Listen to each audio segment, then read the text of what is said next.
welcome to the Big Womening Podcast, the first ever episode of the Big Womening Podcast, which is a podcast where we discuss life, love, and what it means to be a big woman. So welcome. And big in this sense isn't referring to size, unless you want it to. It's referring to women who are growing up, adulting, becoming wise, becoming pillars of the community, and achieving big things in their lives. And the voice you can hear, it's me, Jordan Speaks, and I'm your host for this week's episode and every episode because this is my podcast. So before we jump into the podcast, go ahead and follow and subscribe. I know this is the first episode. I know.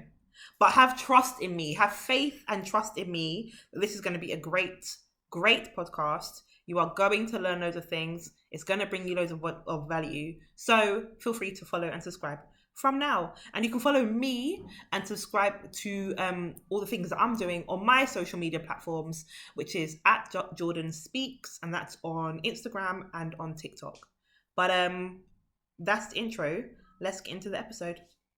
So how I'm going to kick off this podcast each week, by the way, episodes drop every Wednesday, is with a Am I the Arsehole scenario, because do you know what? They're just so good. They're so good. They're so helpful.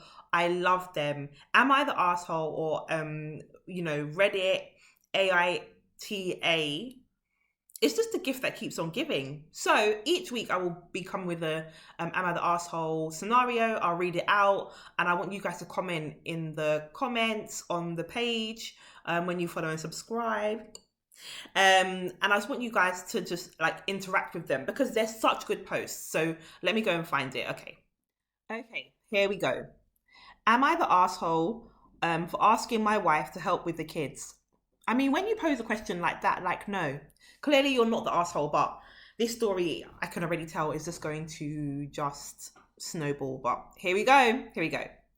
My wife Lisa and I, both 30s, have 3 kids under 5. That's a lot of work. This is me, sorry. This is what's going to happen, guys. Let me just even explain what's going to happen. As I read this Am I the Arsehole, I'm going to comment a lot. I apologize in advance. If you get annoyed with me, please let me know in the comments. Just let me know because I'm a commenter. I am. But here we go. So 3 kids under 5. I work full-time while Lisa is a stay-at-home mum with an Etsy shop where she makes and sells jewelry as our supplementary income. Okay, so Lisa's at home. She's looking after the kids, looking after the house, and working. So, cool. I get it. A while back, I received a nice bonus, and after a bit of a discussion, it was decided I'd use my bonus for myself. I don't know this guy's name. But I really wonder what that discussion was like for your wife, who is a stay-at-home mum of 3 kids under 5 years old, that she would say, okay, do you know what? Go on this vacation by yourself. Go away by yourself. Because I'm sure she could have done with a break. I would have loved to be a fly on that wall for that discussion, but okay, I continue. I managed to stay within budget, but I booked myself a 2-week vacation to Hawaii. Of course, this meant Lisa had the kids at home full-time while I was gone. 2 weeks in Hawaii. 2 weeks in Hawaii by yourself with your wife at home with 3 kids under 5. This is not going well for this guy at all. Because do you know what? To book 2 weeks in Hawaii means that it was a decent amount of money. It was a decent amount of money. So, which makes me think, if that money was used differently, maybe you could have done 1 week somewhere with your wife and paid for a babysitter or something for the kids. That's what that makes me think. But again, let's just make it through. Let's just make it through this scenario. When I returned, Lisa was exhausted. Of course she was. And I initially agreed to take the kids for the afternoon on Saturday so she could have some time to herself and unwind. Oh, so you get 2 weeks in Hawaii and she gets Saturday afternoon. Okay, let's carry on. My cousin ended up inviting us to a barbecue the same day, and my cousin is one of my best friends, and I knew other childhood friends would be there. Lisa wasn't sure about going, but I told her everyone would be happy to see her and the kids. Plus, I'd watch them so she could relax and have a drink or two. The thing is, oh my God, it's awful. This is awful. The thing is, shouldn't Lisa get to decide how she relaxes? Lisa gets one afternoon, one cheeky Saturday afternoon to herself. And now she can't even relax her time how she wants to relax in her time, because she now has to go to a barbecue with her husband's people. Yeah, it is her husband's people, and entertain and be sociable, which is energy. I mean, don't get me wrong. I love being like social and socializing and going out, but I also like to relax. And after 2 weeks of looking after 3 children under the age of 5, I may want to be by myself and relax alone. But that's not what our writer here has considered. What he's considered is that Lisa will come. It will be a nice afternoon out, and he will look after the kids because he has said she can have a bit of a break. Okay, let's see how this barbecue goes. Oh my gosh. Okay. My cousin and I did the bit. So the day of the barbecue, the kids were out of control, crying, screaming, fighting, not listening, or following direction. It was impossible to have a conversation or catch up with my cousin or friends. I have a feeling that actually this is just how your kids behave. But because you were in Hawaii for 2 weeks, maybe you forgot. Maybe you forgot how your children behave, how your 3 children under 5 behave, because they're 3 children under 5 years old. Maybe you forgot that sometimes kids have bad days and they will, what did he say? Scream, out of control, cry, scream, fight, and not listen because they're kids. But you forgot because you were sunbathing and sunning it up in Hawaii for 2 weeks while your wife Lisa was having to deal with these children. Okay. And it was impossible for him to have a conversation or catch up with his people. Okay.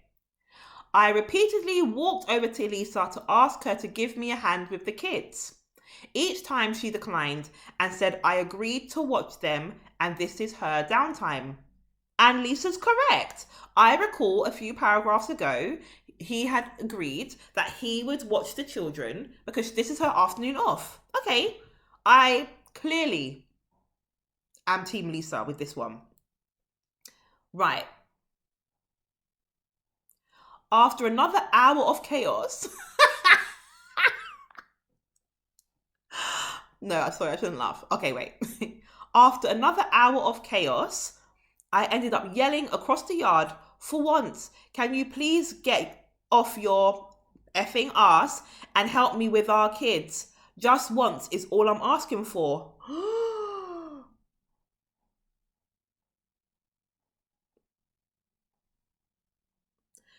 Hold on. Okay, hold on.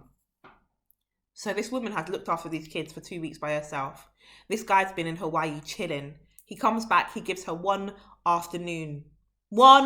Saturday afternoon to herself, and then hijacks her Saturday afternoon because she now has to come with him and the kids to a family gathering for him. And the kids are on one. I think the kids are probably behaving how they always behave. Then he promises to look after the kids. He says, I will look after the kids to give you a break. Clearly cannot handle his own children and screams across the yard, can you please get off your effing ass and help me with our kids? Just once is all I'm asking for. Oh my gosh. You know what? There's actually quite a lot to go through I've already made my mind up. Yes, bro, you are the asshole. And we haven't even finished yet. Poor Lisa. Exhausted, tired Lisa, who you've now embarrassed in front of all of your people because you are not able to look after your own children. I don't even know if I want to continue. No, for your sakes, we'll continue. Okay. Lisa stomped over to me and started whisper yelling that I was breaking my promise to let her have time to relax. She didn't want to be here and feels basically I made her go. I tried explaining that these are people I don't see very often and to please not make a scene. But it's you who's made the scene. It's you. Oh no. Oh no. Okay. Unfortunately, a few people overheard us and we caught a few comments about Lisa being a lazy mum who only wanted to pawn the kids off on me. She's taking advantage of me. I feel so sorry. I feel so sorry for Lisa. I feel so sorry for Lisa. That's awful. Lisa burst into tears and yelled at the people standing nearby that made the comments for them to all go to hell and told me to basically F off myself. Took the car and left. Good. Yeah. I'm with Lisa on this one. She returned a few hours later to pick up me and the kids. We didn't speak to each other on the drive home. No, because Lisa was upset. I don't think this guy has realised how much he's upset Lisa. Well, he hasn't, because he's written into Reddit to ask everybody if he's an asshole when it's very clear that he is. He has not realised he has upset his wife. How much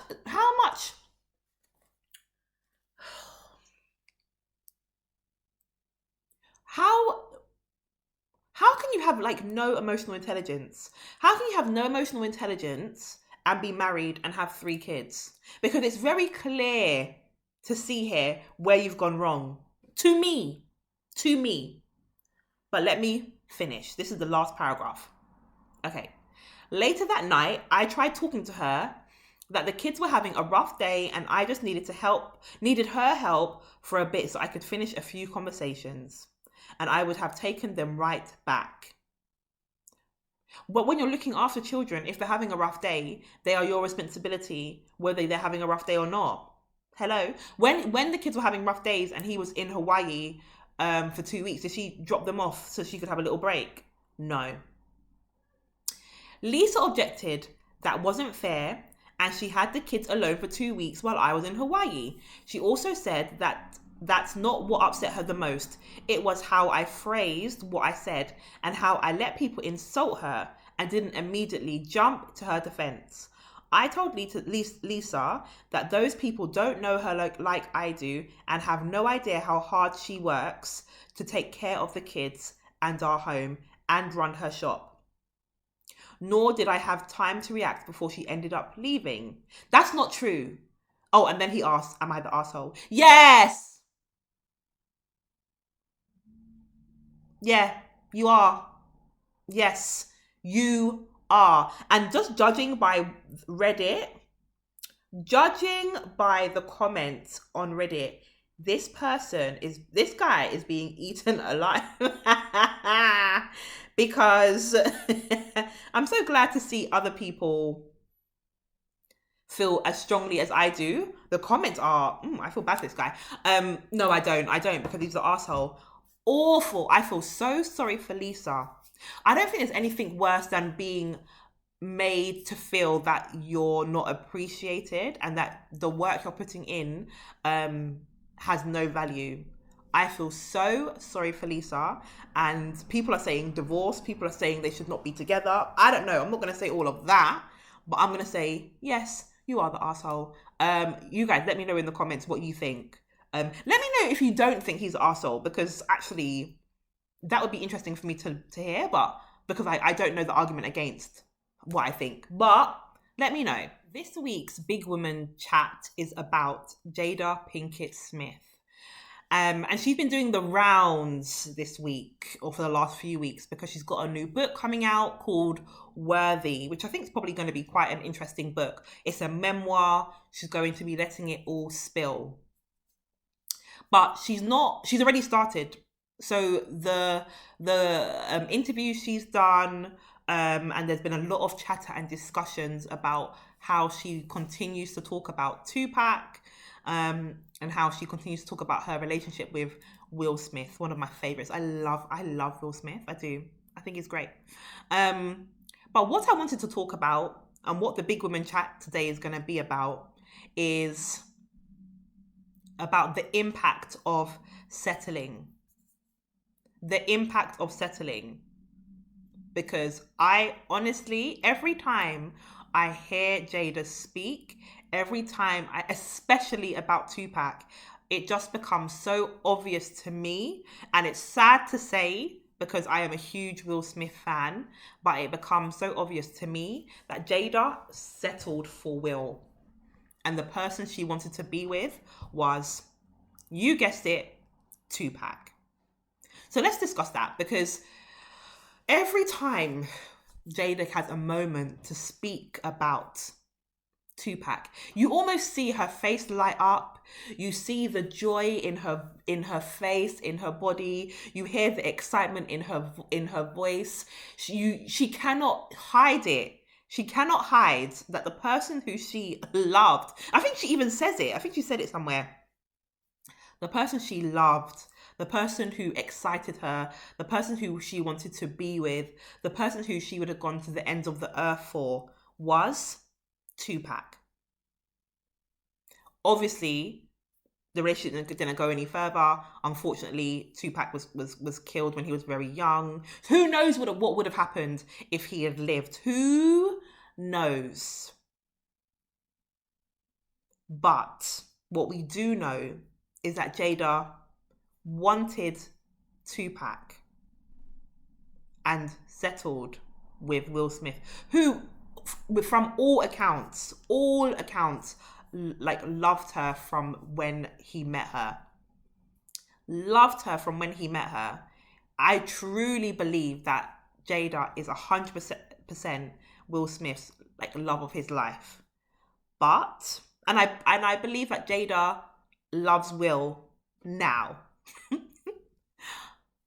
But everything in her essence and being says the person she wanted to be with was Tupac. And I think we have to have a discussion as women about that, because it's not an uncommon thing. We hear about it. We hear about people, not just women, but people who want a person, but they settle with someone else. And for whatever reason that could be, life circumstances, location, situations, all sorts of things. But let's talk about the impact of that, because I think each person, well, I mean, except Tupac, but each person in this situation has been deeply impacted. From Jada's perspective, Jada, I think, has had to really go through so much self-reflection and understanding of herself because of the decisions she's made, because she settled for Will. And that doesn't mean, and also let me just clarify, that doesn't mean Will's a bad person or Will's not desirable or any of those things. What? Will Smith, a big star, movie star, musician, director, producer, doing all of the things, successful, money, all of the things. So settling's got nothing to do with his value or his worth at all. It's interesting that her book is called Worthy. I might pick it up. I haven't picked it up. But I might pick it up because I really want to just understand how she has processed her decision making, because every time she opens her mouth and does an interview, I think it spills out. Maybe that's because I have an ear to hear what people are saying or not saying. And I think that's been the biggest impact on her. I think she's had to do so much self-reflection and introspection and all of these things to help her process her decision making, because actually it's not the decision she wanted to make. That's my hot take on it. It's not the decision you wanted to make, but it was a good decision. It was probably felt like the right decision at the time, but it wasn't the decision you wanted to make. You wanted my guy. You wanted the other guy. And then the impact on Will. Poor Will. Oh gosh. Now, it's come out as well that they haven't been in a relationship they've been separated, for 7 years. But I don't think that lessens the impact of this on Will. I think, as I said, Jada is Will's, like, love of his life. I think she's the love of his life. And I think he would probably do anything for them to have some sort of relationship with each other, which I couldn't imagine, which is a decision that he's had to make also based upon her decision. And so the impact, I think, on Will is that maybe he doesn't get loved the way that he wants to. And I think his outburst at the Oscars or whatever it was could have been a culmination of that. Could have been a culmination of the frustration that he has felt about his whole relationship. This is all speculation. You guys know me. I'm just Jordan over here speaking. Haven't met them. They're not my people. I don't know them, but this is what I see. And this is my very few hypothesis about the situation, is about what we're watching play out is when you settle, here is the ripple effect. Here is the ripple effect. You are constantly thinking about what could have been with Tupac. You're constantly talking about Tupac. I think she recently just said that he had alopecia, that he proposed to her. All of these things could have been put to bed if the person who you wanted to be with was Will. You wouldn't be thinking about Tupac almost proposing to you if Will was the love of your life. You wouldn't be. But you settled. And I think we as and then before I even get into little like advice, I think that it's sad on all accounts because no one deserves to be settled for. Everyone deserves to be the person that somebody wants to be with. Hands down, no discussion, no negotiations. This is it. I want to be with you. I think everyone deserves to have that level of love and care in their relationship. And I'm not saying there's not love and care here, but what I'm trying to say is everyone deserves to be chosen as the one, not the backup, not the plan B, as the one. And I think we see the pain on both sides of a decision that is not based on that person being the one. And that's a real shame. I saw a Twitter thread a while ago, which terrified me. And I don't think it was an Aloni thread. I think it was, but of a similar, it was a similar type of thread. And I believe it was a thread aimed at men. And it said, do men marry the love of their lives, or do men marry who is there at the time? So obviously I had to jump into this thread. I said, let me go and see what the man them are saying. Let's see what they are saying. And I know this is the big womaning podcast, I know, but I talk about men sometimes. And this thread opened my eyes. It was wild to me. And basically a lot of the guys in the thread and this thread went so far.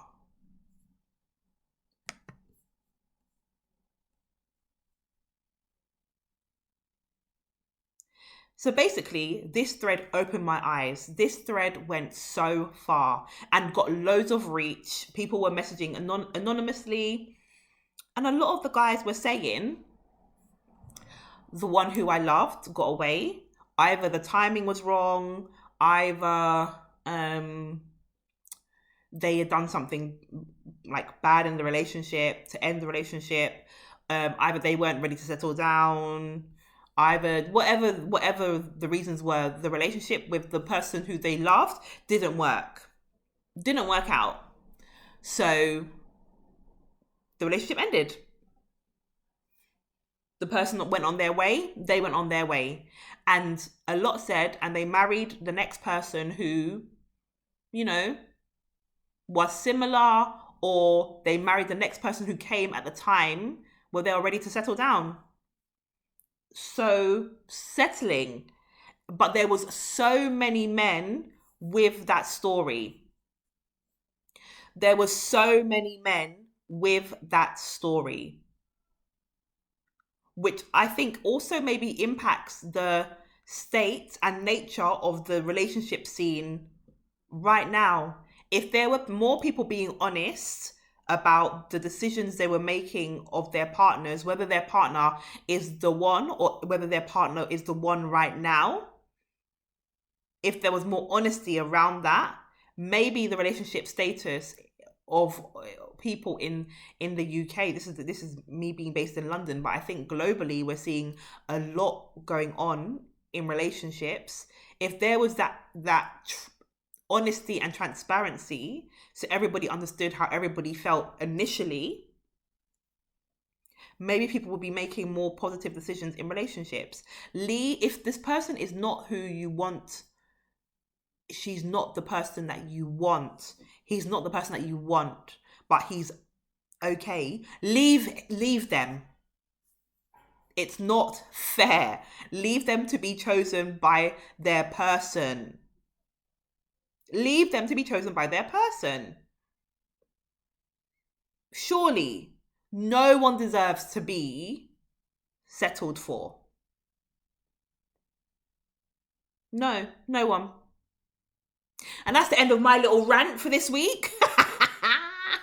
That's the end of my little rant for this week. But yeah, the Jada and the Will saga, I really hope they both find peace, because I just think it must be maddening to know that your wife loves a man who has been dead for, what, 20 years? Maddening.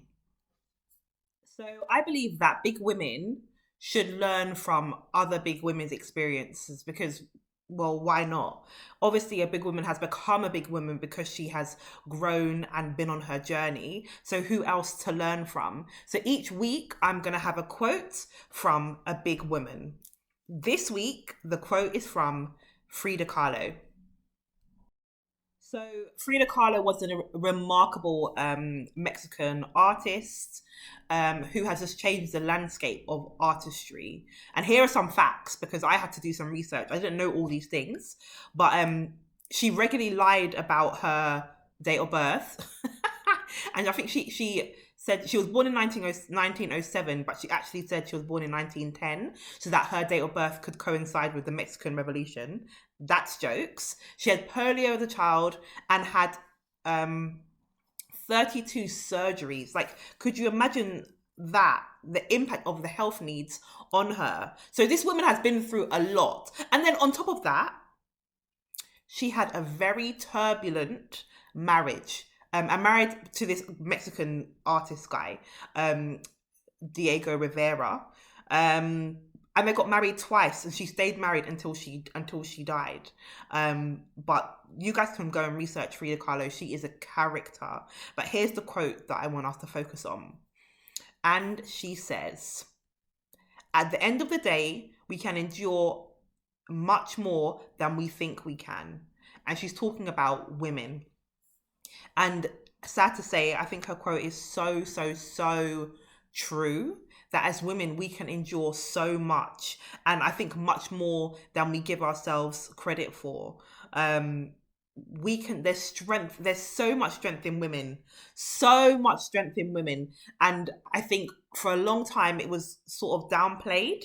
But we're at a stage in life, we're at a stage in society where we're really seeing how women's strength is just growing and getting stronger and stronger. The sad thing about it, though, what I will say is that some people definitely take advantage of women's strength. I'm not saying that's what needs to happen, not at all. But I'm saying that women need to acknowledge their strength, because as Frida says, we can endure so much more than we even know we can. Well, guys, that's it for this week's podcast. The first ever big womaning podcast. Oh, I don't even know what I'm going to call it. Anyway, I'll figure that out. thanks for tuning in. Thanks for coming. Thanks for checking it out. As I said at the beginning of the pod, you can follow and subscribe so that you can see when next week's episode is going to be released. We release each Wednesday, so follow and subscribe for that. Also, follow me on my socials at Jordan Speaks. It will be in the description somewhere, and I'm mainly on TikTok and Instagram, so follow me. If you guys have any like dilemmas or anything you want me to discuss, you can drop me an email at itsmejordan@gmail.com, and I'll get to that in one of the future episodes. But thanks for tuning in, and go and be great. I'll see you next week. Okay, bye.